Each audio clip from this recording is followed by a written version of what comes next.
English learning podcast. Here you learn to speak and shine. Stop. Before you do anything else today, I want to ask you one question. Have you ever been the calmest person in the room and somehow ended up feeling like the problem? Oh, wow. That landed. Because here's what nobody talks about.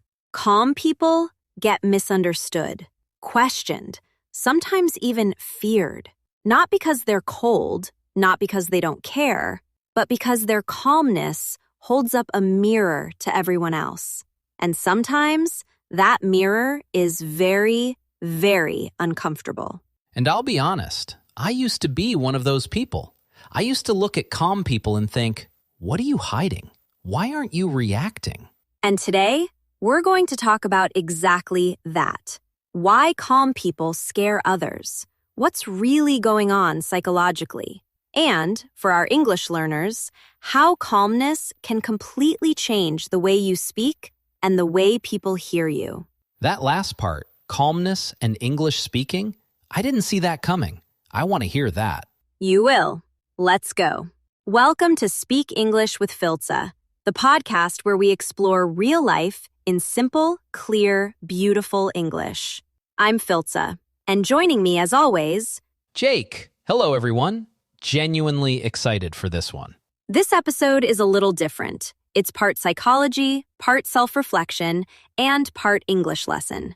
Because calmness, the way you carry yourself, the way you pause, the way you speak, these things matter enormously when you're learning a language.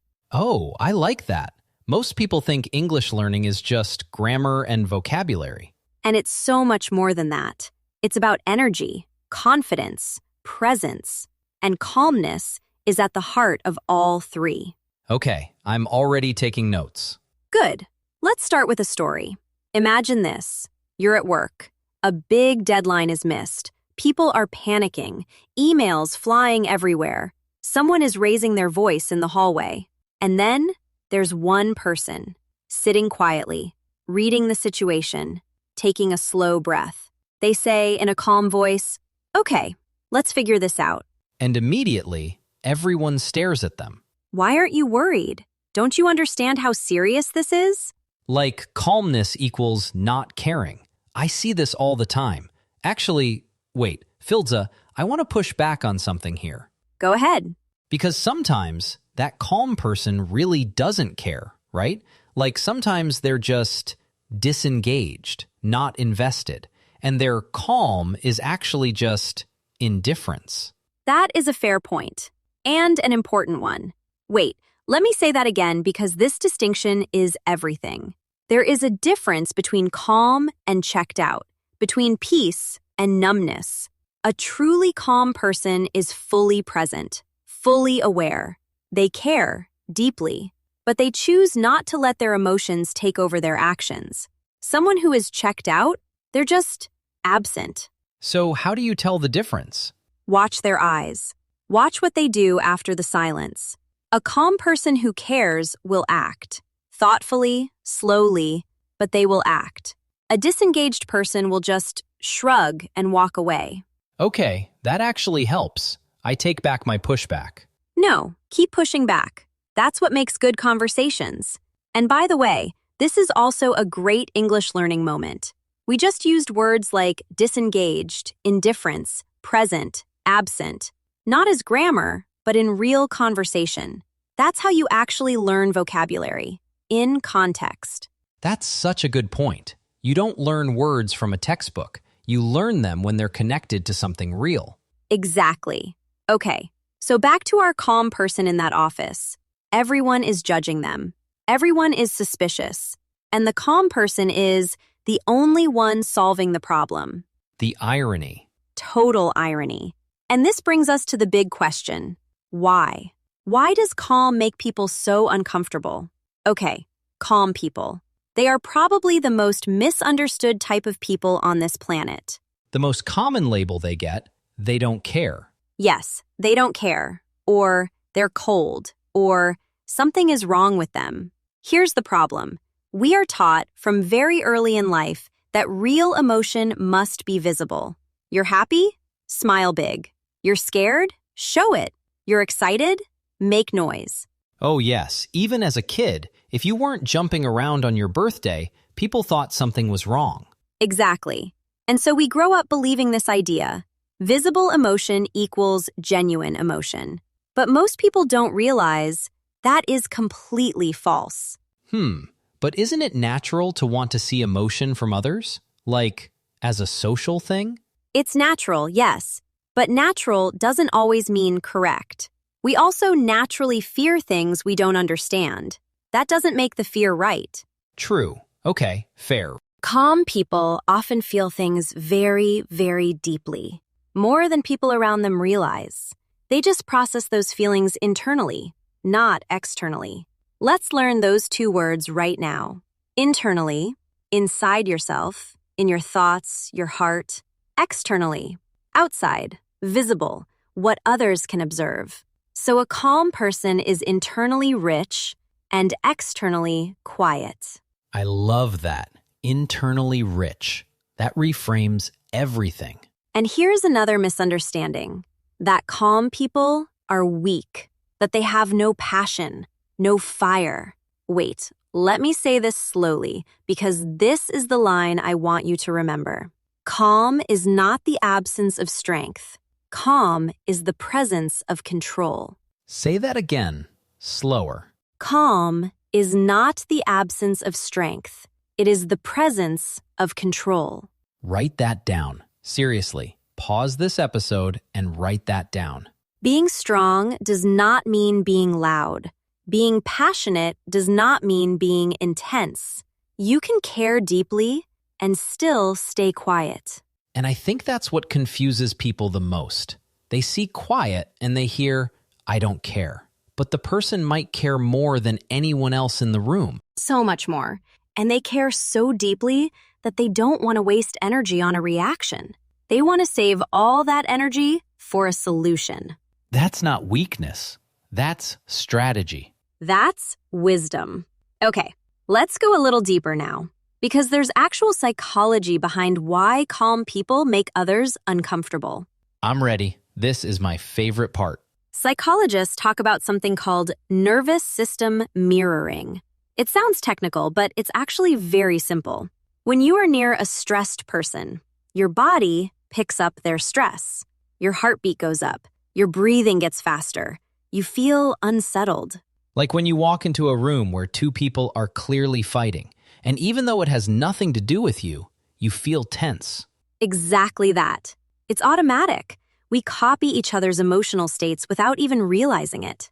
It's actually kind of beautiful in a way, like human connection working silently. It is beautiful. But here's what happens when calm enters the picture. Here's the thing most people never think about. When you're already stressed and you meet someone who is completely calm, your nervous system gets confused. Your body is in danger mode, and the calm person's body is saying, everything is fine. So it's like a mismatch. Two different radio stations playing at the same time. Perfect way to put it. And your brain tries to resolve that mismatch.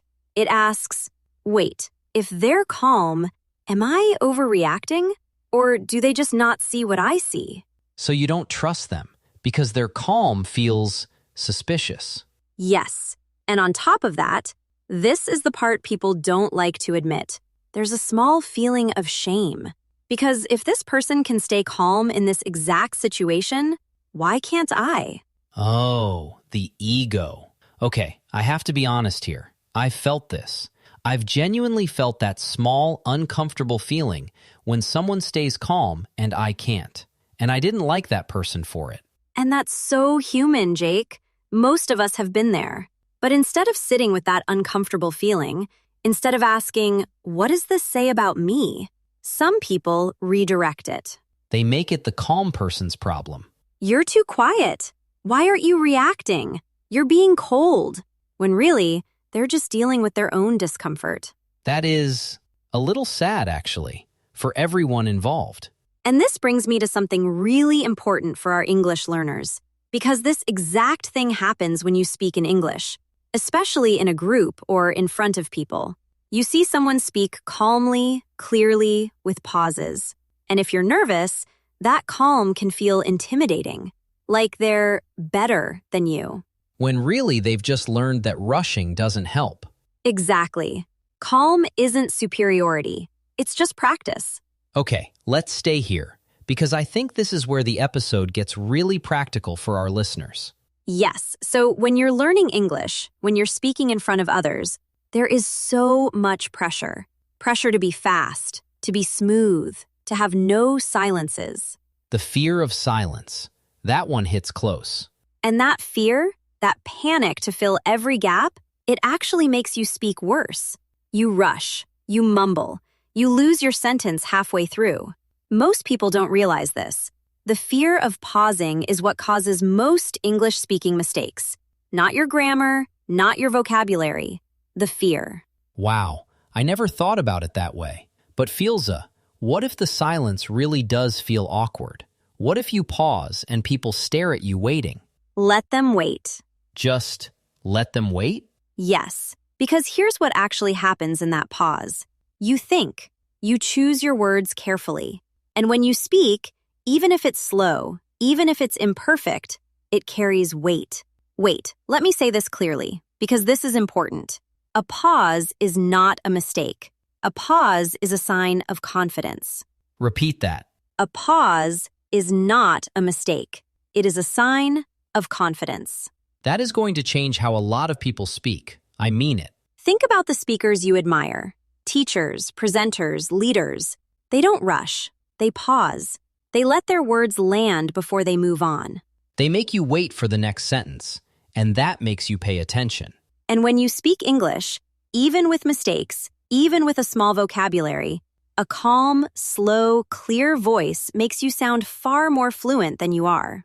That is so reassuring. Fluency isn't just grammar, it's presence. It's how you hold yourself when you speak. And calmness, that's the foundation of presence. So the lesson isn't learn more words. The lesson is slow down and trust yourself. Perfectly said. Okay, practical time. Because someone listening right now might be thinking, great, I understand all of this, but how? How do I actually become calmer? And I want to say something before the tips. Calmness is not a personality. It's a practice. You don't either have it or you don't. You build it every single day. So it's a skill, not a trait. Exactly. And here are 4 things that genuinely work. The first one, breathe before you speak. I know, you've heard this before. But wait, let me explain why. 1 slow breath before you respond in any conversation, any argument, any English-speaking moment shifts you from reaction to response. What's the difference? A reaction is automatic. It comes from fear or habit, not thought. A response is conscious. It comes from intention. The difference between reacting and responding is 1 breath. Just 1 breath. Just 1. Okay, tip 2. Stop trying to fill every silence. This is especially powerful for English learners. We have this feeling that silence means failure. It doesn't. Silence is not empty. Silence is full of thought. Silence is full of thought. That's going on my wall. When you stop rushing to fill every gap, your words become fewer. And when words are fewer, they become more valuable. Quality over quantity. Always. Tip 3. And this is a mindset shift, not a technique. Stop performing. Mister. So many of us, in social situations, in job interviews, in English conversations, we're not talking, we're performing. We want to seem smart, seem fluent, seem impressive. Here's the problem with performing. It's exhausting, and people can feel it.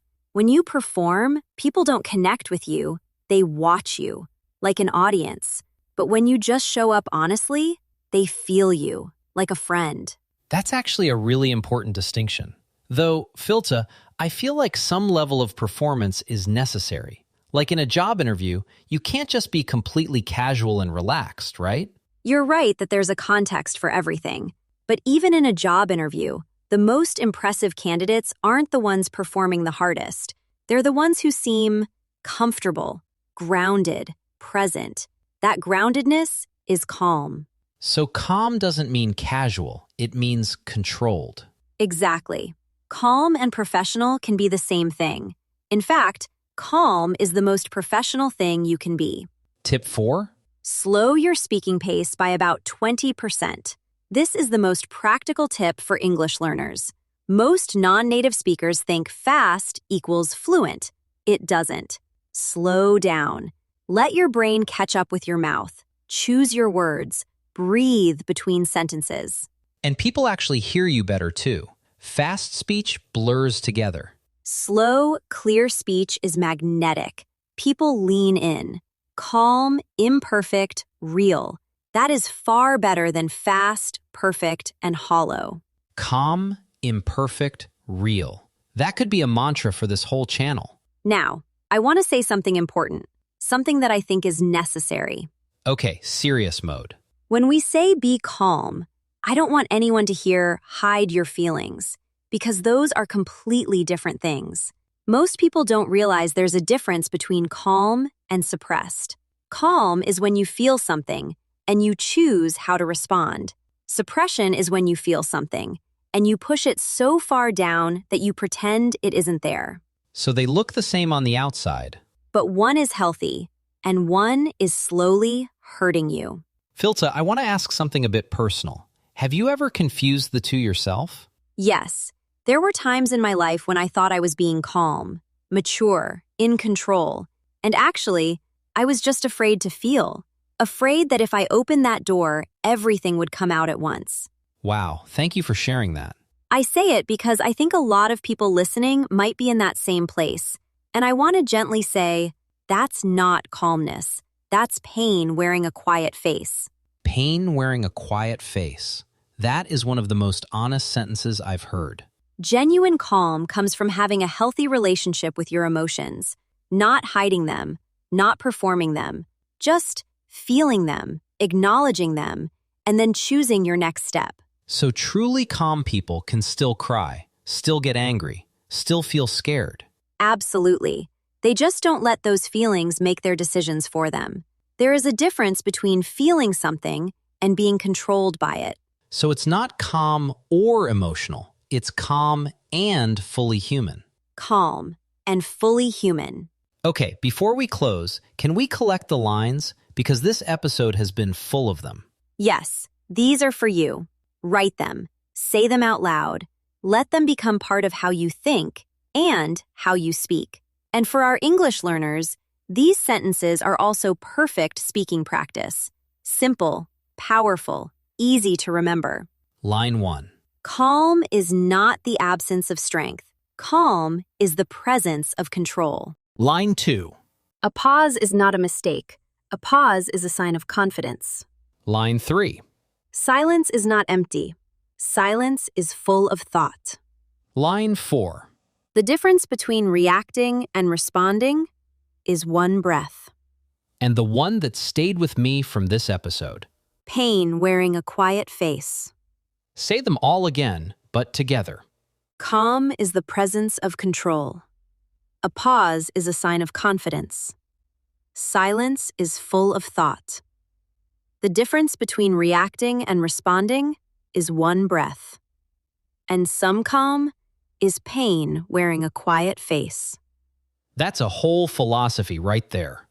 Final thoughts, Filza? If you are a calm person and you have been called cold or distant or difficult to read, I want you to hear this clearly.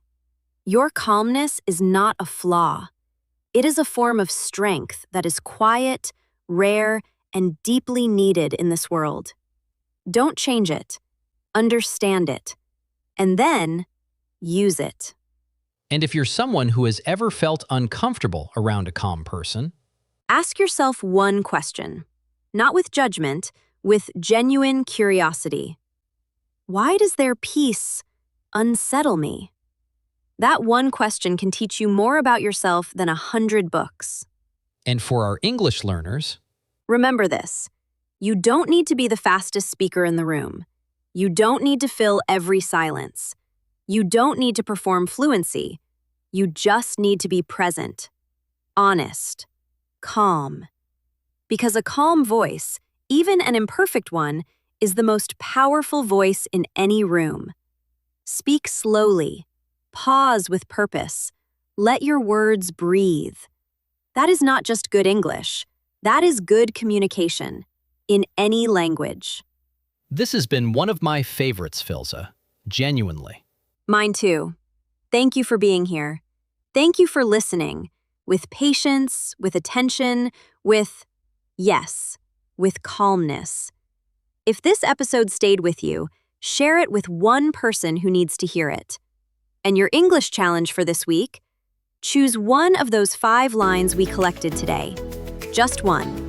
Write it down, say it out loud 3 times, and notice what it feels like in your mouth, in your voice. That is how you make language yours. Until next time. Speak slowly, pause often, stay calm, and remember, you don't need to be loud to be heard. See you next week, everyone. Take care of yourself.